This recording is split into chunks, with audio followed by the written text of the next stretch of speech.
사랑하는 성도 여러분, 반갑습니다. 예배 후 3일간도 주님 안에서 평안하신 줄로 믿습니다. 오늘 수요 저녁 예배 하나님께 드리기를 원합니다. 먼저 우리 찬송가 419장 찬양 한 장 드리고 예배 시작하도록 하겠습니다. 주 날개 및 내가 편안히 쉬네, 같이 한번 찬양하겠습니다. 419장입니다.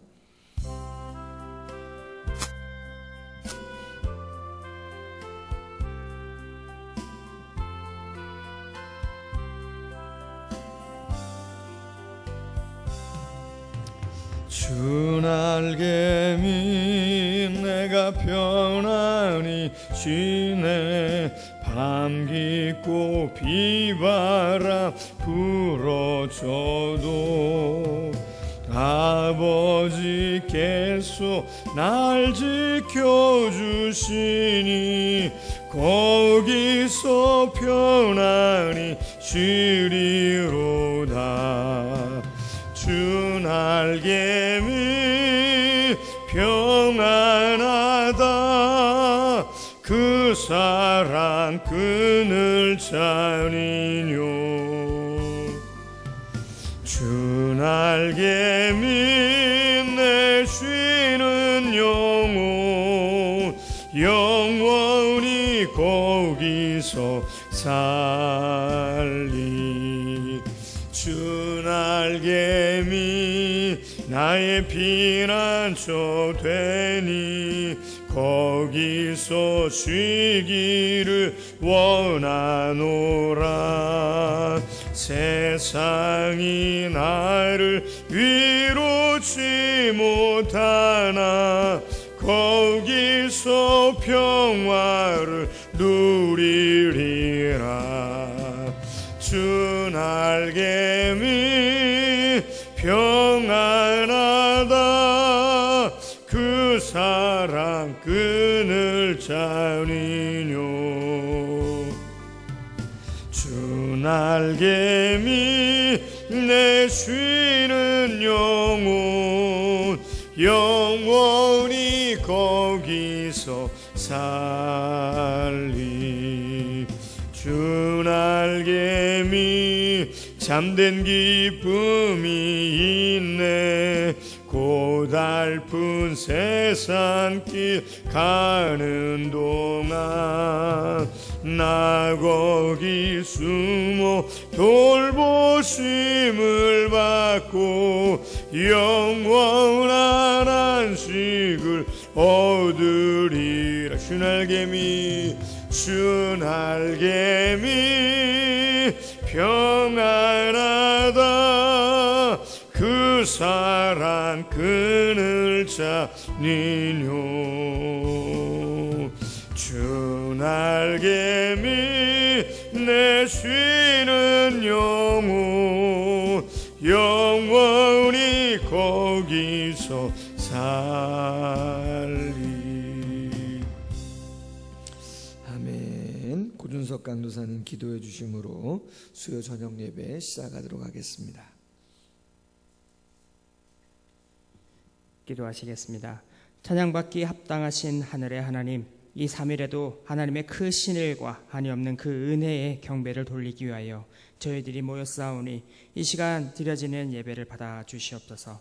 우리에게 허락하여 주신 구원의 능력이 오직 우리 주 예수 그리스도의 이름에 있음을 고백합니다. 구원 우리의 소망이 진리이신 아버지 당신의 말씀에 있음을 고백합니다. 이 시간 주의 이름으로 모인 이 교회 공동체 안에 주님 함께하여 주시옵소서. 아버지, 당신은 신실하셔서 변함도 없으시며 회전하는 그림자도 없으시며 언제나 사랑과 오래 참으심으로 우리들과 이 세상을 대하여 주십니다. 그러나 우리들은 범죄하여 타락한 아담과 하와의 후손들로서 여전히 온전한 모습으로 아버지 당신께 나아갈 수 없음을 우리가 또한 고백합니다. 연약하고 또 때로는 강팍한 마음으로 우리가 살아갈 때가 있습니다. 주님 불쌍히 여겨주시옵소서. 그래서 오늘도 은혜를 사모하며 주시는 말씀에 힘입어 육신을 따르기를 거부하고 신령한 영을 따라 사는 하루가 되기를 원하오니 주님 붙잡아 주시옵소서. 우리에게 허락하여 주시고 보내신 각자의 자리에서 애쓰고 힘쓰며 살아왔습니다. 주님, 그러나 이러한 수고가 헛되지 아니하도록 우리가 우리의 삶의 수고를 통하여 육의 열매만 남기는 것이 아니라 아버지 당신께서 우리에게 말씀하여 주신 성령의 열매를 맺어 나갈 수 있도록 주님, 우리가 항상 당신 안에 거하게 하여 주시옵소서. 오늘도 단에 세우신 목사님, 주님 은혜와 능력을 더하여 주시옵소서. 그 입술을 통하여 진리하신 아버지 당신의 말씀을 허락하여 주시옵소서. 그리고 이 말씀, 나에게 주시는 하나님의 말씀임을 붙들고 남은 한 주를 살아갈 수 있도록 도와주시옵소서. 우리에게 소망을 가지고 살게 하여 주신 우리 주 예수 그리스도의 이름으로 기도드렸습니다.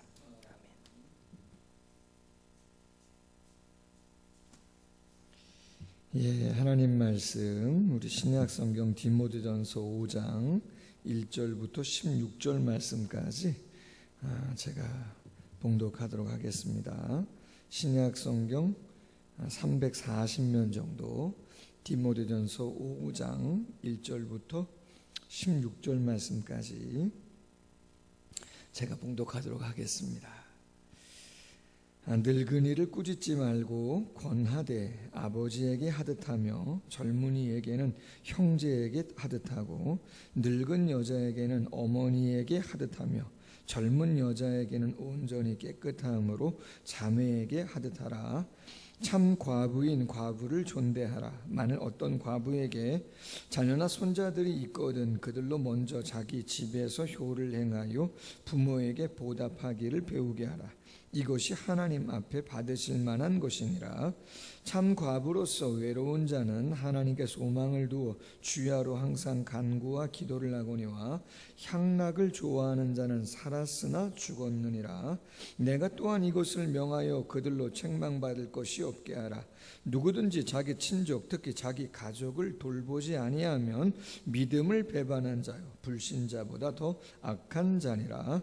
과부로 명부에 올릴 자는 나이가 60이 덜 되지 아니하고 한 남편의 아내였던 자로서 선한 행실에 증거가 있어 혹은 자녀를 양육하며 혹은 나그네를 대접하며 혹은 성도들의 발을 씻으며 혹은 환난 당한 자들을 구제하며 혹은 모든 선한 일을 행한 자라야 할 것이요 젊은 과부는 올리지 말지니 이는 정욕으로 그리스도를 배반할 때에 시집 가고자 함이니 처음 믿음을 저버렸으므로 정죄를 받느니라. 또 그들은 게으름을 익혀 집집으로 돌아다니고 게으를 뿐 아니라 쓸데없는 말을 하며 일을 만들며 마땅히 아니할 말을 하나니 그러므로 젊은이는 시집가서 아이를 낳고 집을 다스리고 대적에게 비방할 기회를 조금도 주지 말기를 원하노라. 이미 사탄에게 돌아간 자들도 있도다. 만일 믿는 여자에게 과부 친척이 있거든 자기도 도와주고 교회가 짐지지 않게 하라. 이는 참 과부를 도와주게 하려 함이라. 아멘. 교회 소식 몇 가지 나누겠습니다. 코로나19의 상황이 한 100명 정도 전후로 해서 계속 지속되어지고 있는데요. 확진자의 수가 교회도 계속해서 정부와 또 교회 관계자들 이하 의논을 좀 하고 있는데 아직도 결론을 내리지 못하는 것 같더라고요. 주초에 한번 모였고 오늘도 제가 시청 담당 공무원하고 통화를 좀 했는데 내일 또 한번 또 모여서 논의를 좀 한다고 합니다. 그래서 아마 뭐 언제 발표를 할지 모르지만 어쨌든 발표가 될 때까지는 비대면 예배라 이렇게 온라인으로 드리게 되어지는데 좋은 그러한 의논들이 또 정부와 또 교회 협력하시는 분들과 좀 잘 진행될 수 있도록 기도해 주시면 좋을 것 같고요. 발표되어지는 대로 또 운영위원들과 이야기해서 또 예배와 교회 생활 안내하도록 그렇게 하겠습니다. 운영위원회는 토요일 날 오전 10시 반 정도 온라인 회의로 예정되어져 있습니다. 또 남녀전도의 주일 큐티 나눔방 청년부 지휘에서 소그룹 지난주에 처음으로 시간을 가졌는데 대다수 많은 기관들이 시간들을 가졌습니다. 또 뭐 의외로 많은 분들이 참여한 전도회들도 있으시고 또 활발하게 또 교제하신 분들도 계셔서 참 감사하고 또 한 달에 한 2번 정도 이상씩은 모이시기로 한 거니까 또 오랜만에 온라인으로 모이셔서 또 또 교제도 하시고 기도 제목도 나누시는 시간들 가지시면 좋을 것 같습니다. 9월 달에 연합 여전도의 헌신 예배를 9월 27일 날 계획하고 있는데 상황을 봐서 한번 또 안내하도록 하겠고요. 러브투게더가 10월 25일 날 예정되어 있는데 전도 대상자들을 작정하는 시간을 27일 주일 날 좀 현장 예배가 가능하면 하려고 계획 중인데 성도님들 기도로 좀 잘 준비해 주시면 감사하겠습니다. 자, 오늘 말씀 디모데전서 10번째 시간입니다. 성도를 가족의 예로 대하라. 성도를 가족의 예로 대하라. 이러한 제목으로 좀 나누려고 하는데요. 오늘 본문은 각 성도들을 대하는 목회자의 자세와 태도를 교훈합니다. 젊은 목회자 디모데가 에베소 교회 성도들을 목양할 때 많은 연령층, 남녀노소를 대하게 되어지는데 어떠한 마음과 자세를 가지고 대해야 되겠는가? 믿음의 아버지 바울이 믿음의 아들 디모데에게 교훈하는 것이죠. 그러나 꼭 이것은 목회자에게만 적용되어지는 말씀이라기보다는 교회의 리더들 그리고 성도 상호 간의 관계에 대한 예절로도 충분히 교훈을 삼을 수 있는 말씀이기 때문에 오늘 말씀이 우리 모두에게 한번 적용되어지기를 원합니다. 두 가지 제목인데 첫 번째는 설교 제목대로 성도를 가족의 예로 대하라, 이러한 제목으로 말씀을 한번 나눠봅니다. 자, 첫 번째로 바울이 디모데에게 누구를 어떻게 대하라 이야기하는가, 1절에 보니까 늙은이로 표현되어 있고 2절에는 늙은 여자로 표현되어 있어요. 어르신들, 노인들을 어떻게 대하라고 이야기하는가, 1절에 보니까 꾸짖지 말고 권하되 아버지에게 하듯하며, 2절에 보니까 어머니에게 하듯하라, 그렇게 되어 있습니다. 꾸짖지 말아라, 언어로서 폭력을 가하지 말아라, 심하게 나무라는 매우 강하고도 공격적인 뉘앙스를 띠지 말아라, 아버지, 어머니라고 생각하고 존경과 공경의 마음을 가지고 조금 자녀됨으로써 겸손과 예의를 동반해서 권하라, 이런 것이죠. 쉽지 않죠. 권하라, 위로하다, 충고하다 라고 하는 원어적인 의미인데 따뜻한 권면의 방식으로 대하라는 거예요. 레위기 19장 32절에도 보면 너는 샌머리 앞에 일어서고 노인의 얼굴을 공경하며 내 하나님을 경외하라, 나는 여호와라. 샌머리 앞에 일어나라. 존중하고 예를 갖추라는 것이죠. 높이라, 무겁게 여겨라, 그런 이야기입니다. 뿐만 아니라 젊은이들에 대해서는 어떻게 해야 되는가? 형제에게 하듯하고, 젊은 여자에게는 온전히 깨끗함으로 자매에게 하듯하라, 형제에게 하듯하라. 우애가 포함된 평등한 관계죠. 같은 믿음을 가진 동역자로서 생각해라. 평등과 신앙적인 동질성을 가진 그러한 지체로 여겨라. 뭐 아시다시피 저희 교회에는 저희 친형님, 누님들도 출석하고 계세요. 좋은 추억도 많이 있습니다. 다른 건 몰라도 언제 한번 말씀드렸죠.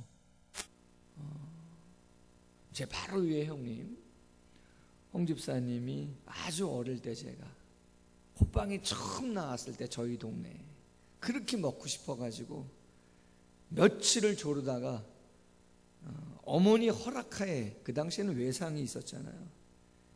외상으로 한 2봉지, 1봉지 한 5개 들었나? 큰맘 먹고 정말 부끄러움을 무릅쓰고 얼마나 먹고 싶으면 그거를 갖고 왔는데 저희 누님들한테 혼났죠. 마당도 못 들어오고 쫓겨났죠. 그걸 왜 어떻게 외상으로 갖고 올 수 있냐고 그냥 다시 갖다 줬는데 그 다음 날인가 형님이 나오시라 그러더니 저를 나오라 그러더니 그 가게에 가서, 친구네 가게인데 호빵은 너무 비싸서 안 되고 1,000원짜리가 어디서 그렇게 났는지 꼬깃꼬깃한 1,000원짜리 갖고, 그 당시에 사보르 빵이 네모난 거 있잖아, 두꺼운 거. 그게 100원이요. 그 100원. 그 10개를 사가지고 말이죠, 저 5개 주고 형님 5개 갖고 그 추운 겨울에 집에도 못 들어가고 마을을 뺑뺑 돌아다니면서 말이죠, 저수지가에 가가지고 뺑뺑 돌아다니면서 그 빵을 그냥 먹었던 기억이 납니다. 다 먹지 못하고 마지막 한 개인가 그거는 다시 가게 가서 요구르트인가 뭐로 바꿔 먹었던 그런 기억이 있습니다. 형제죠. 형님이죠. 웬만하면 형님이 뭐라 그러면 저는 목사지만요, 그걸 다 떠나서 뭐 토를 달고 싶은 마음은 그렇게 별로 없습니다. 신앙적인 것이라면 뭐 교리적인 거나 그런 건 좀 다른 차원이겠지만 뭐 그런 이야기죠. 형제다. 여러분들 다 그렇지 않습니까? 가정에 얼마나 사랑이, 그 정이 있어요? 그렇게 대하라. 온전히 깨끗함으로 자매에게 하듯 하라. 어떤 성적인 의미보다는 하나님의 도덕률에 합치되어지는 정결한 상태를 뜻하는 포괄적인 의미죠. 결론적으로 말하면 성도들을 어떻게 대하는 것이 참 좋겠는가라고 할 때 바울은 말하는 겁니다. 가족으로 여겨라. 가족처럼 대할 수 있으면 좋겠다. 나이가 많으신 어르신들은 부모님처럼 대하고, 좀 젊은, 나이가 조금 더 어리거나 한 그러한 성도님들은 형제 자매로 좀 대해줘라. 우리가 예수님을 믿으면 하나님 안에서 우리 모두 다 영적인 가족이죠. 에베소서 2장 19절 이하에 이방인들에 대한 이야기인데 이렇게 이야기하죠. 그러므로 이제부터 너희는 외인도 아니요 나그네도 아니다. 오직 성도들과 동일한 시민이요 하나님의 권속이다. 권속, 헬라말로 오이코스인데, 오이코스는 집, 가족을 이야기하는 것이죠.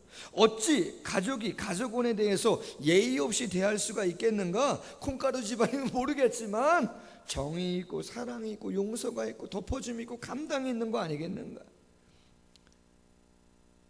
저는 교회 안에서 참 쉽진 않아요.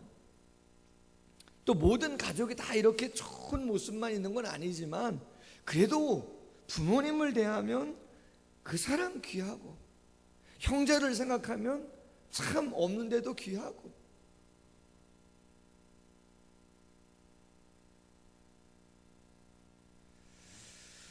교회 공동체는 영적으로 가족 공동체임을 기억하자라고 하는 것이죠.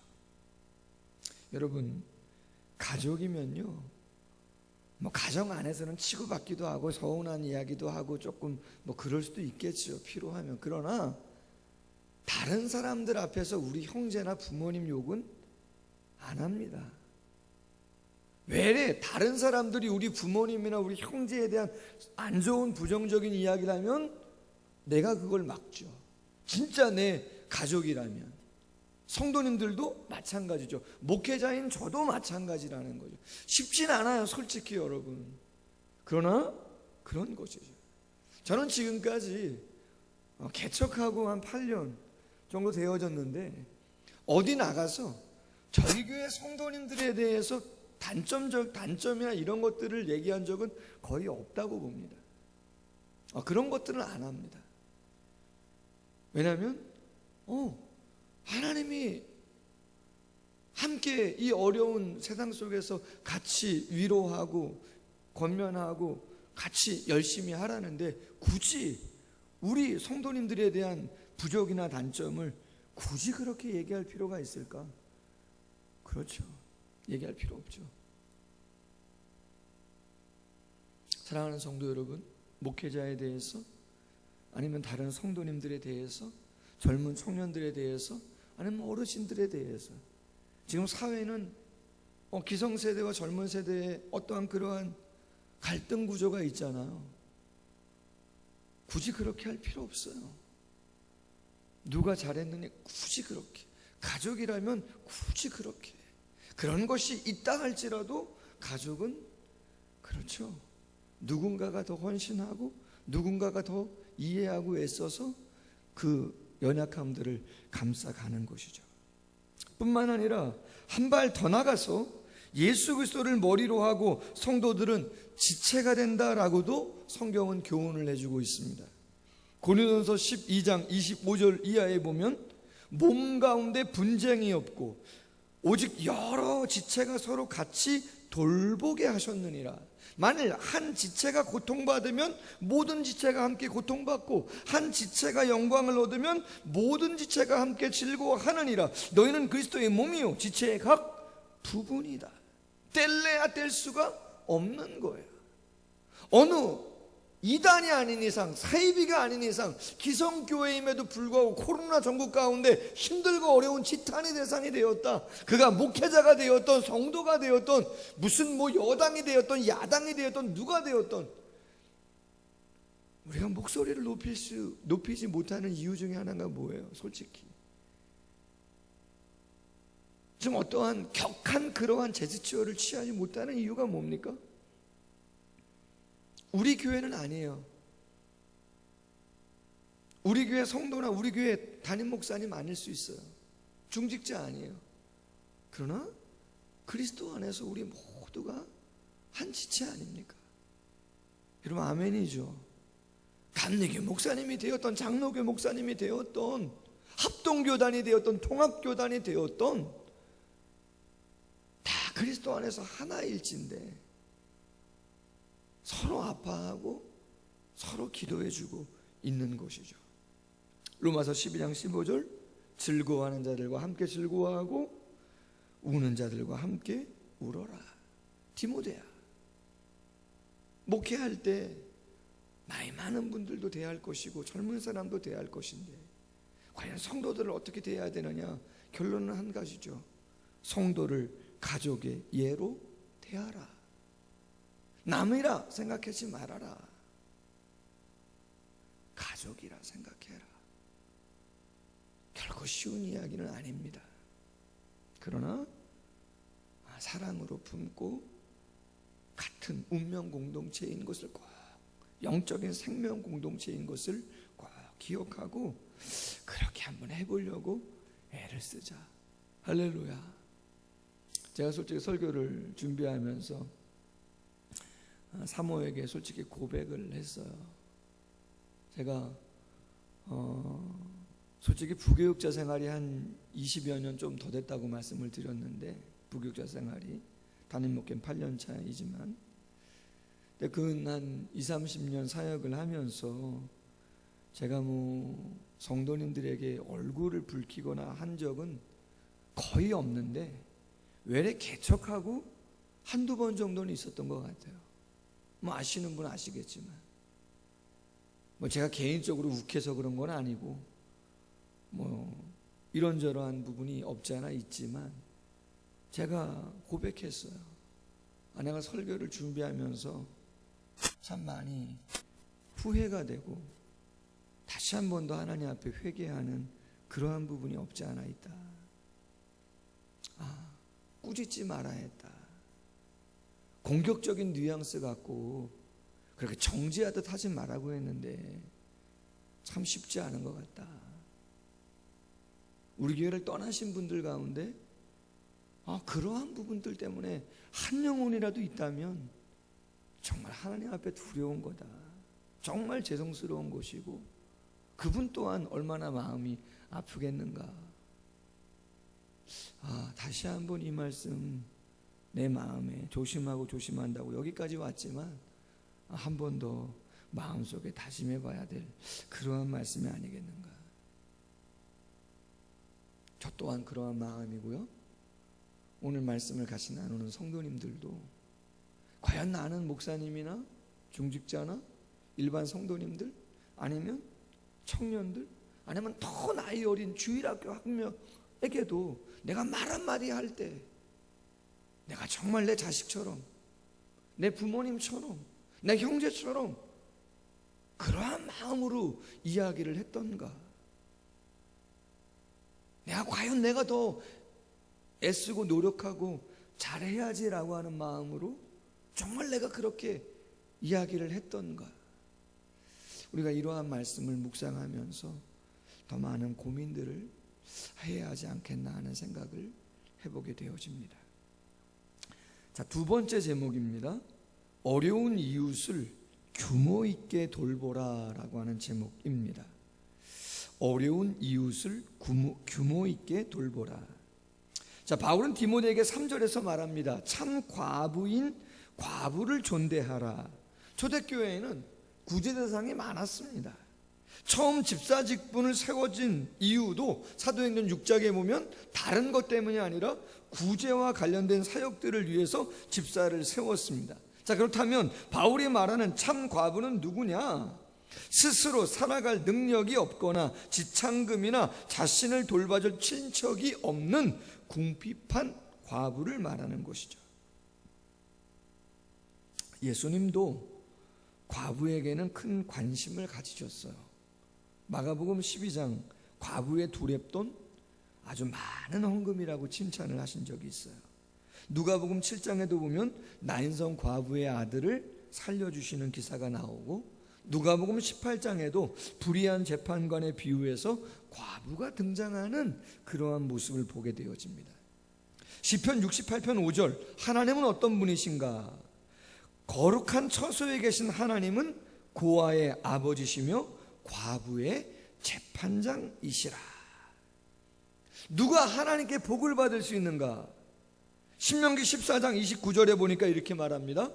너희 중에 분깃이나 기업이 없는 레위인가? 내 성중에 거류하는 객과 및 고아와 과부들이 와서 먹고 배부르게 하라. 그리하면 내 하나님 여호와께서 내 손으로 하는 범사에 내게 복을 주겠다. 누가 하나님께 복을 받아요? 그렇죠. 사역자들을 섬기고 객과 고아와 과부들을 섬기는 자들, 하나님께서 귀한 축복으로 복 주신다, 그렇게 말씀하고 있어요. 자, 그렇다면 구체적으로 어떻게 도와야 하는 것인가? 4절에 이야기합니다. 과부에게 자녀나 손자들이 있거든 그들로 먼저 자기 집에 효를 행하여 부모에게 보답하기를 배우게 하라. 이것이 하나님 앞에 받으실 만한 것이다. 여러분, 과부가 있습니다. 남편을 잃었습니다. 그럼 그 과부를 도와주기 위해서 제일 먼저 돌아봐야 되는 게 뭐냐? 그것은 교회가 그분을 당연히 도와줘야 되겠지만 먼저 1차적으로 도와줘야 하는 사람은 누구라는 거예요? 자녀라는 거예요. 자녀가 부모에게 보답하기를 배우게 하라. 어머니가 아버님을 열었어요. 사별했어요. 그러면 자녀가 있다, 아니면 친척이 있다, 자손이 있다, 그럼 먼저 직계 가족이 보답할 수 있도록 그렇게 해주어라. 그렇게 교육을 해라. 5절, 조금 더 구체적으로 참 과부에 대한 구제를 한번 살펴볼 수 있는데, 참 과부는 누구냐? 외로운 자, 돌봐줄 수 없는 자, 가족이나 자손 그 누구도 없는 자, 어떤 부양도 받을 수 없는 상태의 사람. 두 번째, 오직 하나님께 소망을 두는 자. 비그리스도인 과부와는 차이가 있어요. 교회 안에서 참 과부라고 할 때 그 과부는 그냥 홀로 된 자만이 아니라, 경제적으로 어려운 자만을 얘기하는 것이 아니라 하나님께 대한 퇴색되지 않는 믿음을 갖고 있는, 그래서 주야로 항상 기도와 간구를 드리는 자. 누가복음 2장에 나오는 선지자 안나와 같이 결혼 후 7년 남편과 살다가 사별 후 84세가 될 때까지 메시아의 오심을 기다리면서 성전을 떠나지 않고 주야로 금식하며 기도함으로 섬겼던 신앙과 삶의 본이 되었던 여인, 교회에서 이야기하는 진정한 과부, 참 과부는 그러한 자다. 본이 되지 않는 과부들도 있다는 거예요. 반면에 6절에 보면 향락을 좋아하는 자는 살았으나 죽었다. 소돔의 딸과 같이 사치스럽고 방탕하게 사는 자들, 심지어는 신약 초대교회 그 당시에 부도덕한 매춘 행위를 자행했던 과부들도 있었다는 거예요. 그래서 7절에 말합니다. 이것들을 명하여 그들로 책망받을 것이 없게 하라. 그러면서 결론적인 표현으로 8절에 누구든지 자기 친족, 특히 자기 가족을 돌보지 아니하면 믿음을 배반한 자요 불신자보다 더 악하다. 다시 한번 뭘 강조해요? 그렇죠. 자녀됨의 도리죠. 부모를 잘 공경하고 섬기다, 그런 이야기죠. 여러분, 결코 신앙은요 영적인 고백만으로 확증되지는 않습니다. 신앙의 고백은 행함을 통해서 반드시 확증되어야 하는 것이죠. 야고보서 2장 17절 이하, 이같이 행함이 없는 믿음 그 자체가 죽은 것이다. 영혼 없는 몸이 죽은 것 같이 행함 없는 믿음이 죽은 것이다. 요한일서 4장 20절, 누구든지 하나님 사랑하노라 하고 그 형제 미워하면 이는 거짓말하는 것이고 보는 바 그 형제를 사랑하지 아니하는 자 보지 못하는 바 하나님 사랑할 수 없는 것이다. 그러니까 여러분, 모르겠어요. 가정마다 형편은 다 다르죠. 부모님이 정말 잘 사시는 분도 계실 수 있고, 아니면 본문에 나오는 것처럼 정말 부모님을 조금이라도 공양해 드리지 못하면 정말 생활하기 어려운 가정들이 있을 수도 있고, 그러나 저는 말씀을 묵상하면서 또 지금까지 사역들을 감당하면서 생각하는 건 그것이에요.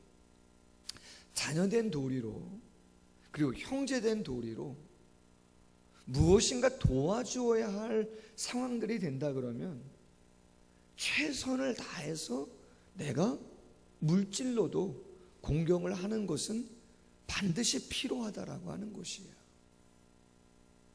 여러분, 물질이 있는 곳에 뭐가 있어요?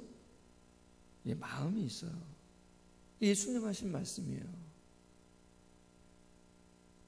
액수는 그 다음이잖아요.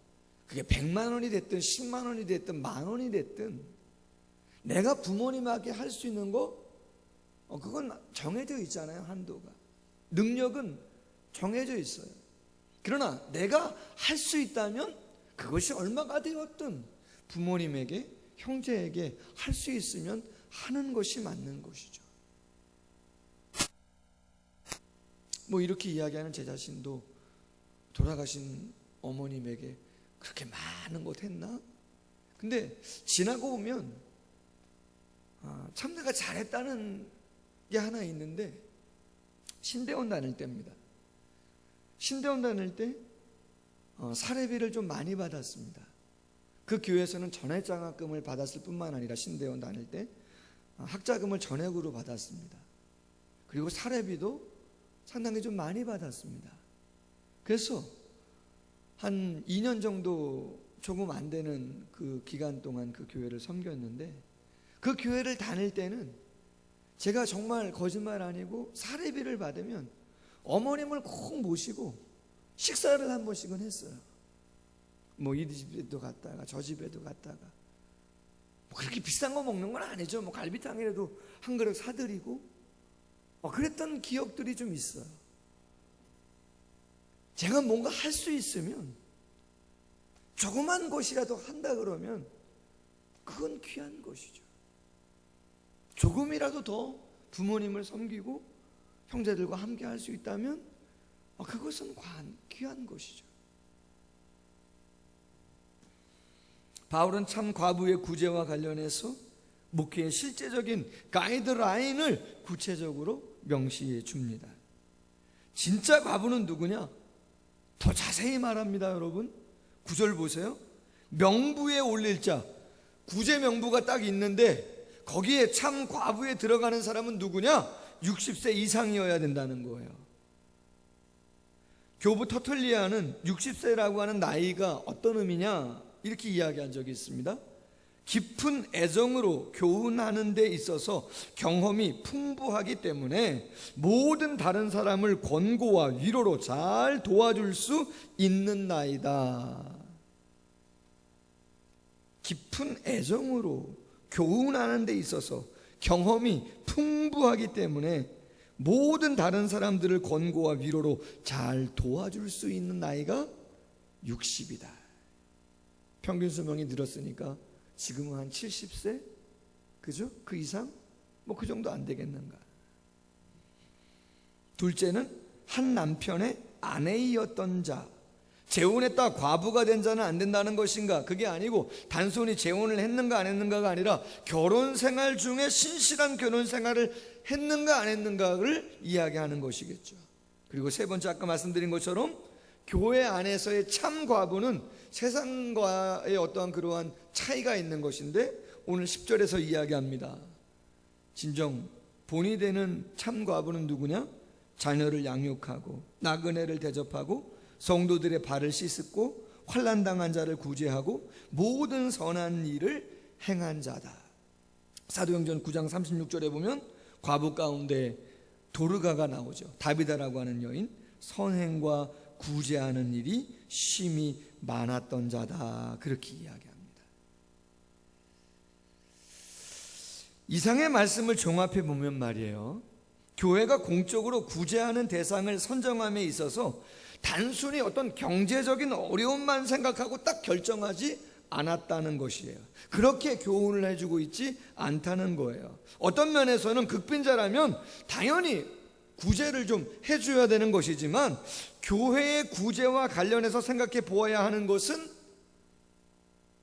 구제를 받는 사람도 신앙적인 면에 있어서 귀감이 될 만한, 덕이 될 만한, 모든 사람들이 정말 도와주어야 한다고, 세워주어야 한다고 그렇게 인정하는 사람들에게 그러한 구제가 이루어져야 함을 이야기하고 있습니다.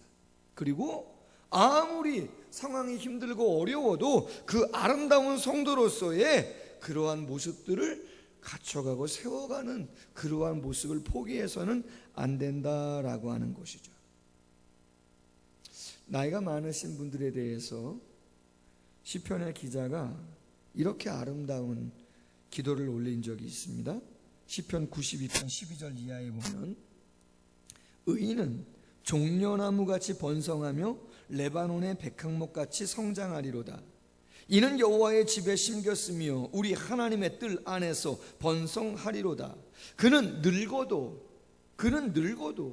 여전히 결실하며 진액이 풍족하고 빛이 청청하니 여호와의 정직하심과 나의 바위 되심과 그에게는 불의가 없음이 선포되리로다. 여러분, 믿음 안에서 그리스도인들은 늙어도 나이가 들어도 여전히 결실하며 진액이 풍족하며 빛이 청청한 아름다움의 모습을 유지하고 관리하셔야 돼요. 할렐루야. 그것은 돈이 있건 없건 그것을 떠나서 영적인 품위와 거룩한 아름다운 모습들을 갖추어가는 것이 귀하다는 거예요.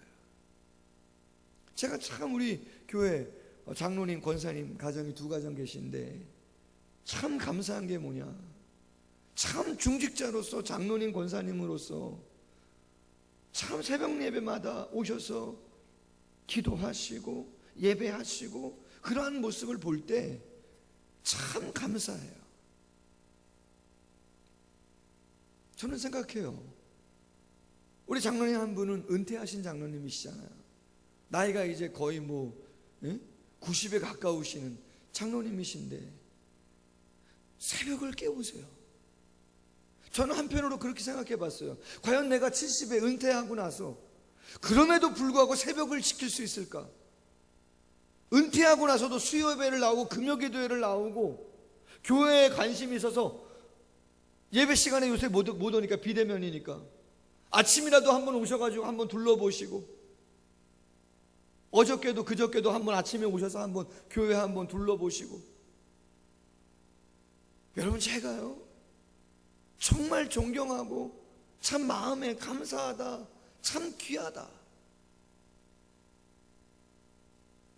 나이가 드셔서 당연히 그 어르신으로서 공경해야 될 부분이 있지만 그것뿐이 아니라 정말 교회를 사랑하고 성도를 사랑하고 하나님의 일을 사랑하는, 여러분 저희 교회에서 섬기신 거 아니잖아요. 저희 교회에서 직분 받으신 거 아니잖아요. 그럼에도 불구하고 낯선 이곳에 오셔서 벌써 수년째. 참 귀하다.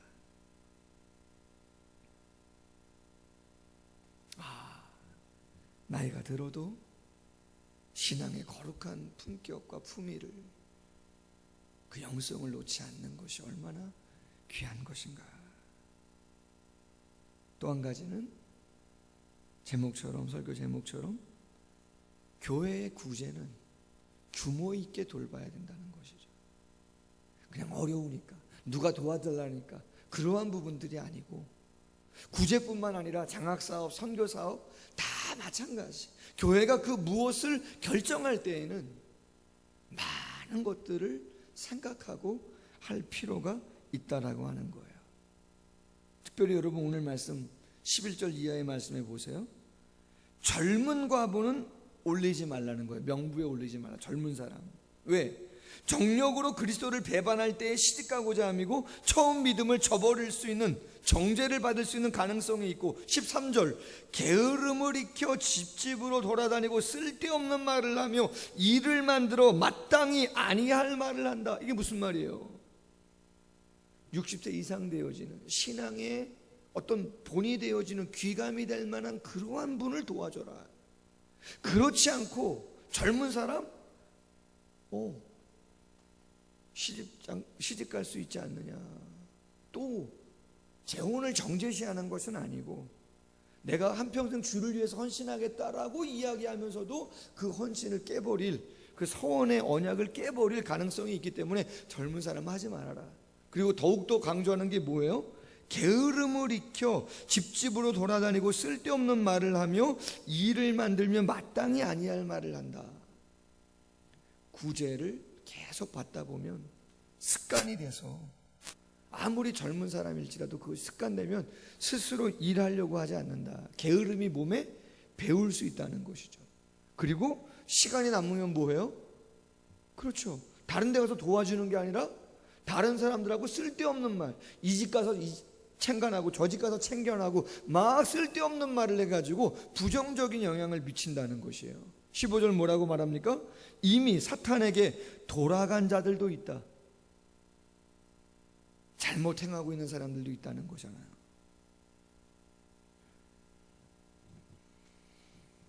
결론적으로 16절 말합니다. 믿음이 있는 여인에게 과부 친척이 있다면 자신 먼저 도와주려는 마음을 가져라. 교회가 짐지지 않게 해라. 여러분, 당연히 교회는 구제해야 됩니다. 그러나 1차적으로 자녀나 자손이 있으면, 형제가 있으면 그들이 도와줘라. 그리고 도와줄 때도 어떻게 도와줘요? 규모 있게 도와줘라. 본이 되는 자들, 귀감이 될 만한 자들, 정말 극빈자들 당연히 도와줄 수 있겠죠. 그러나 그냥 도와주면 안 되고, 모든 것들은 거룩한 헌금으로 하나님께 드린 예물로 되어지는 거기 때문에 규모 있게 잘 질서 안에서 사용해야 그것이 맞는 것이다. 그렇게 이야기하는 것이죠. 신중해라. 이런 말씀을 맺습니다. 오늘 바울이 목회서신을 쓰면서 젊은 믿음의 아들 디모데에게 교훈합니다. 성도들을 어떻게 대해야 되겠는가. 여러 그러한 계층의 분들인데, 남녀노소 다 다른데, 한마디로 그렇죠, 성도를 가족의 예로 대하라는 거예요. 가족이다, 내 지체다. 기쁘면 기뻐하고 안타까우면 마음으로 삭히고, 내가 조금 더 감당하고, 소문날까 내가 조심하고 더 감싸주고. 여러분, 저도 노력하겠습니다. 상처받아서 나가는 분들 없도록. 혹시라도 한 명이라도 있었다면, 앞으로 한 20여 년 주님의 은혜로 감당한다면 그런 일은 없기를. 여러분들 또한 마찬가지. 여러분으로 인해서 혹시라도 마음에 시험 들거나 마음이 아파, 그런 일은 없기를. 그러려면 어떻게 해요? 가족처럼. 꾸짖을 수도 있을 수 있어요, 가족은 어떤 면에. 그러나 가족은 사랑 때문에 그렇게 하는 것을 알니까. 그렇잖아요. 알잖아요. 두 번째는 어려운 이웃을 규모 있게 돌봐라. 규모 있게. 내가 먼저 내 가족 잘 챙겨드리고 부모님께 형제들에게 할 도리를 최선을 다해서 하고 또 신앙의 본이 되어지는 그러한 어른들, 어르신들 잘 공경하고 섬겨줘라. 그렇다면 참 교회가 세상의 어느 곳보다 더욱더 따뜻하고 또 위로가 있고 힘이 되는 그러한 공동체가 되지 않겠는가. 우리 사랑을 그리는 교회가 정말 그러한 교회로 조금 더 온전히 세워지는 역사가 있기를 주님의 이름으로 소원합니다. 예, 기도하겠습니다. 하나님 아버지 감사합니다. 교회 생활을 목회자로서 또 성도로서 서로가 서로를 어떻게 마음속에 담고 대해야 하는가를 바울의 목회서신을 통하여 교훈 얻게 하심을 감사합니다. 남이라고 생각하지 않도록 도와주시길 원합니다. 주님 안에서 함께 하나님 많은 것들을 함께하는 가족인 것을 그러한 마음을 가지고 생활할 수 있도록 하나님 도와주시기를 원합니다. 가정 안에서도 당연히 훈계가 필요하고 가정 안에서도 대화가 필요하고 어떨 때는 논쟁이 있을 수도 있겠지만 가족은 다르지 않습니까? 뗄래야 뗄 수 없는 것이고 흠이 있다고 해서 부족한 것이 있다고 해서 그것을 드러낼 수 있는가? 그러지 않음을 알고 있습니다. 내가 더 품어주고 내가 더 덮어주는 그런 곳이 가정이 아닌가 생각합니다. 그러한 마음으로 서로를 대할 수 있도록 도와주시고 교회 안에서 행하는 구제와 선교와 장학사역 많은 사역들 하나님 규모 있게 잘 감당함으로 말미암아 어떤 하나의 사역을 감당해도 참 칭찬받고 정말 든든하게 아름다운 기감이 될 만한 사례들을 만들어가는 그러한 사역들로 채워가는 우리의 모습이 될 수 있도록 함께하여 주옵시고 특별히 이 어려운 때의 어르신들 더욱더 건강으로 지켜주시고 우리 사랑하는 자녀들 어려운 때 학업 감당하는데 넉넉하게 감당할 수 있도록 도와주시고 코로나19로 인해서 사랑하는 부모님들 하나님 내조하랴 아이들 양육하랴 참으로 정신적으로 육체적으로 정서적으로 쉽지 않은 때인데 하나님 하루하루의 삶을 하나님의 은혜 안에서 세임 주심으로 말미암아 잘 감당하기에 부족함이 없도록 크신 은혜와 능력으로 함께하여 주옵소서. 코로나 전국이 오래 진행됨으로 말미암아 예배 생활과 모임과 활동이 많은 위축 가운데 있습니다. 하나님의 뜻이 어디 있는지 모르지만 하나님의 지혜를 주시고 거룩한 마음 주셔서 우리에게 주셨던 그 믿음을 가지고 잘 감당할 수 있도록 주여 도와주시고 잘 인내할 수 있도록 함께하여 주옵소서. 하나님께서 회복해 주시는 그날 진실로 다시 한번 기쁨으로 만나 감사하며 찬양하며 교제하는 시간 올 수 있도록 하나님의 성령이 온전히 주관하여 주시고 인도하여 주시옵소서. 이제는 주 예수 그리스도의 크신 은혜와 하나님 아버지의 극진하신 사랑하심과 성령의 교통하심이 각 가정에서 예배하는 사랑하는 성도님들의 머리 위에 앞날 위에 영원토록 항상 함께 있을지어다. 아멘. 예, 감사합니다. 예배 마치겠습니다. 남은 한 주간도 승리하시길 바랍니다. 감사합니다.